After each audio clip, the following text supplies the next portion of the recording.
Retro கதை. கிருஷ்ணர் கோவிலில் வாயி பேச முடியாத பூசாரி கொல்லப்பட்டு கிடக்க அங்கே இருக்கும் சிறுவனை தனது மகனாக வளர்க்க முடிவு செய்கிறார் சுவாசிகா.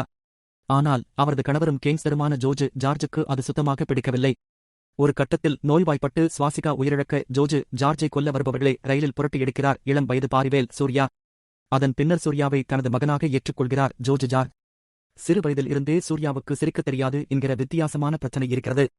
ருக்மணி, பூஜா உடனான காதல் காரணமாக தனது தந்தைக்கு இரும்பு கரமாக செயல்பட்டு எதிரிகளை பந்தாடி வந்த சூர்யா அதையெல்லாம் விட்டுவிட்டு பூஜா ஹெக்டேவுடன் சந்தோஷமான வாழ்க்கையை வாழப்போகிறேன் என்கிறார். ஆனால் கடைசியாக தனது தந்தை செய்ய சொன்ன தங்க மீனை கடத்தும் வேலையை சூர்யா தன் இஷ்டத்துக்கு செய்த பிரச்சனை காரணமாக கல்யாணத்தில் கனிமா பாட்டுக்கு ஆட்டம் போட்டுவிட்டு பூஜா ஹெக்டேவை கொல்ல பார்க்கிறார் ஜார்ஜ். அவருடைய கையை வெட்டிவிட்டு ஜெயிலுக்கு சூர்யா போக மீண்டும் ரவுடிசத்தை கையில் எடுத்துவிட்டதற்காக சூர்யாவை பிரிந்து அந்தமானுக்கு சென்று விடுகிறார் பூஜா ஹெக்டே.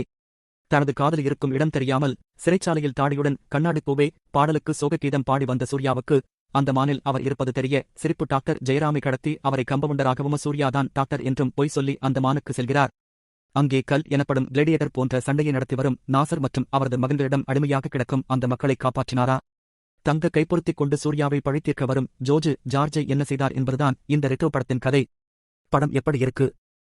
ஆரம்பத்தில் படம் தொடங்கியதில் இருந்து கனிமா பாடல் மற்றும் அதைத் தொடர்ந்து வரும் சண்டைக் காட்சி என வரும் அந்த சிங்கிள் ஷாட்ஸின் சிறப்பான சம்பவம்.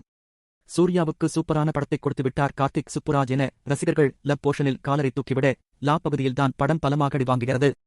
ஒரு பக்கம் கிளேடியேட்டர் கதை ஓட இன்னொரு பக்கம் பகவான் கிருஷ்ணர் பிறந்து மறைத்து வைக்கப்பட்டு கொடூர கம்சனை வதம் செய்யும் கதையும் தளபதி பட செயலில் உல்டா பண்ணி கார்த்திக் சுப்புராஜ் கொடுத்துள்ளார். அந்த போர்ஷனில் சில இடங்கள் சூப்பராக இருந்தாலும் ஒட்டுமொத்த கதையாக இடைவேளைக்கு முன்பாக சூர்யா சிரிக்க ஆரம்பித்ததும் ரசிகர்களின் சிரிப்பு அடங்கி போய்விடுகிறது.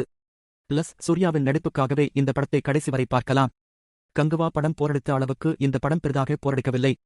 சூர்யாவை தாண்டி ஜார்ஜின் நடிப்பு மற்றும் பூஜா ஹெக்டேவின் கதாபாத்திரம் ரசிக்க வைக்கிறது. சந்தோஷ் நாராயணன் தன்னால் முடிந்த வரை கடைசி வரை கூஸ்வம்ஸ் கொடுத்து தூக்கி நிறுத்துகிறார். அந்தமானின் அழகை அழகாக ஒளிப்பதிவு செய்துள்ள ஸ்ரேயாஷ் கிருஷ்ணாவின் ஒளிப்பதிவு வேற லெவல்.